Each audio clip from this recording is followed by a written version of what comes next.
કમળ જેમ પાણીથી અલિપ્ત રહે છે, કમળમાં જેમ પાણી રહેતું નથી, તેમ જ્ઞાની પુરુષોની અંદર સંસાર રહેતો નથી.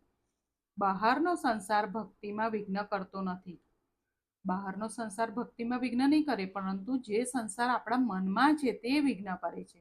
મનમાંથી સંસારને કાઢી નાખો તો લાભ છે. આ બધું હું બોલું છું, પણ હું પણ એટલું કરી શકતી નથી. આપણે આ બધાની પ્રેક્ટિસ કરવાની છે.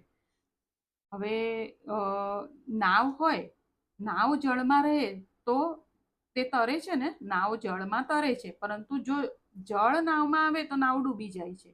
જ્ઞાની પુરુષો સાવધ રહે છે કે બહારનો સંસાર મનમાં આવે નહીં.